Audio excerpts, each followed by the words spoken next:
Throughout this course, and especially in this quality module, we talked a lot about the Toyota production system. We talked about Heijunka and Muda, we talked about Jidoka and the Annan cord, we talked about Kanban cards and the Ishikawa diagram. Now, I apologize if my Japanese pronunciation is even worse than my English one, but I think these words are very important. Let me also be clear that I'm not trying to sell you a Toyota Camry, nor do I have any shares invested in Toyota. I'm not endorsing Toyota as a company, I'm endorsing the Toyota production system as a great way of dealing with operations. The Toyota production system is closely related to the idea of lean operations, which we discussed earlier on in this course.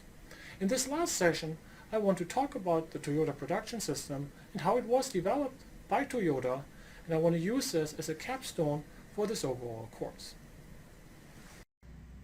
To understand the formation of the Toyota production system, we have to go back in automotive history. The first car was built by a German, Gottlieb Daimler, for his daughter Mercedes. This was in the late 19th century. Soon other car builders followed. However, vehicles were produced in job shops at very small scale. This made the production very inefficient, and vehicles were very expensive, thus they were only affordable to the upper class. Ford was influenced by the idea of Frederick Winslow Taylor. We talked about some of Taylor's idea in the productivity module. Ford also came up with the idea of an assembly line, a moving line. Rather than the workers moving, the vehicles, the flow units, should be moving. Allegedly, he was exposed to this idea on a visit to a slaughterhouse that were operated by French immigrants. Remember the quote, "You can have any car as long as it is black." Ford favored huge batches, avoiding setups, and emphasizing low variety to keep his big machines highly utilized. Ford grew very rapidly. Ford was producing already in the millions of vehicles well before World War II. The model of Ford was built around the economies of scale. This drove down the learning curve, and soon vehicles became affordable to the middle class. This allowed Ford to flood the market with cars, further lowering his marginal cost. The company Toyota started out as a maker of automated looms. They moved into vehicle production just prior to World War II. The tragic events of World War II left the Japanese economy deeply depressed. The United States, following the war, tried to help the Japanese economy.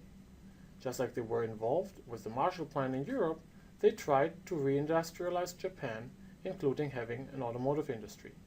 As part of this, they moved some of their machines, knowledge, management from Detroit to Japan. The goal was to replicate the highly successful Ford model in Japan. The problem was, however, it did not work.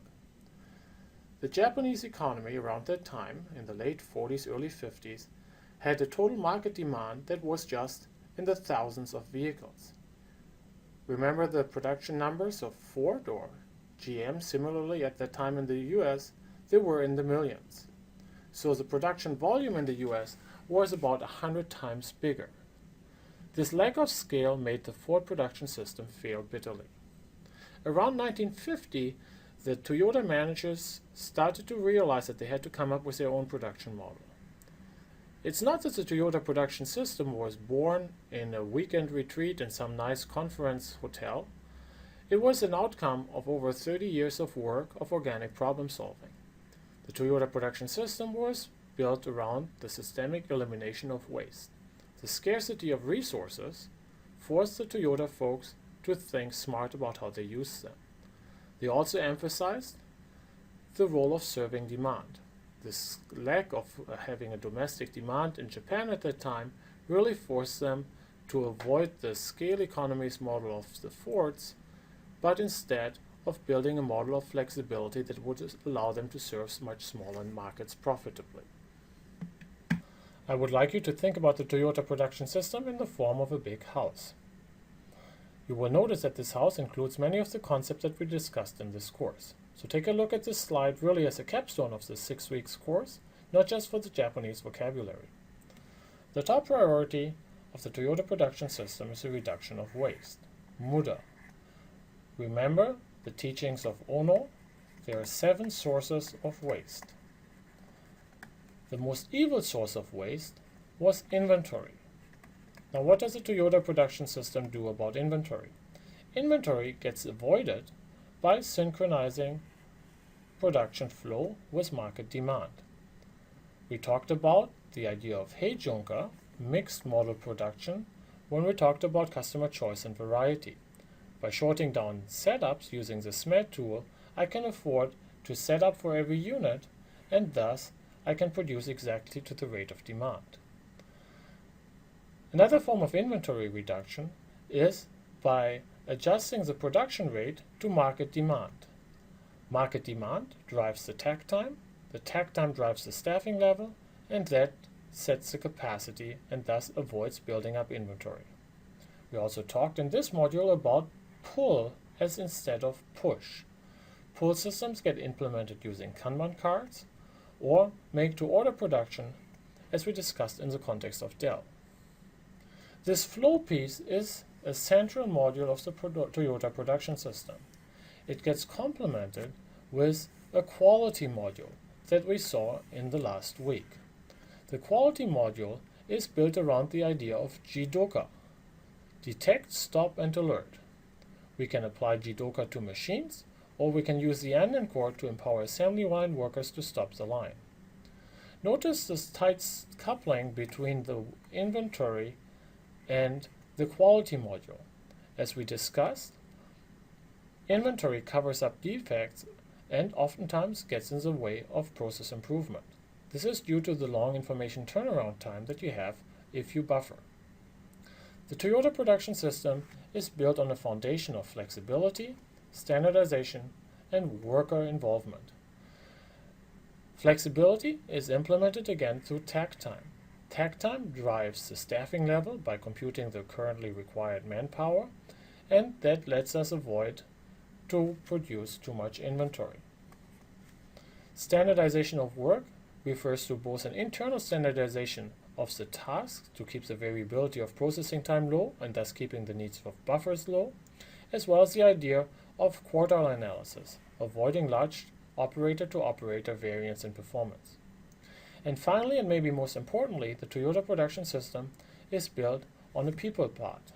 A part of the foundation of the Toyota production system is Kaizen and the problem solving of frontline workers using tools such as the Pareto analysis and the Ishikawa diagram. So how do you apply the Toyota production system and the lessons of this course to your own work?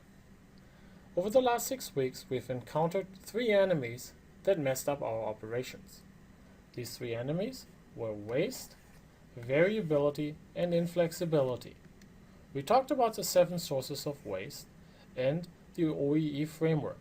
The OEE framework showed us that from the available time of a machine or of a human worker, a lot of the time is wasted and only relatively little time is spent value add. That means by reducing the waste, I can get a lot more done with less of an expensive input. Variability showed us that we often have to hold excess capacity because customers don't come up like in the office of Dr. Toyota. Excess capacity, unfortunately, often means idle time. This reminded us of the tension between buffering and suffering. Oftentimes, variability also reflects quality, and so whenever you see variability, we have a problem in the operation. We saw this really in our discussion of Six Sigma. And then finally, there is inflexibility. Matching supply with demand is always hard. We either have patients wait for doctors or doctors waiting for patients. The more we can do to adjust supply to demand, the better of an operation are we going to run. Waste, variability, and inflexibility. These are the 3 enemies of any successful operation. The Toyota production system provides a powerful framework of tackling all 3 of these enemies. This is why I've chosen the Toyota production system as the theme of this closing session.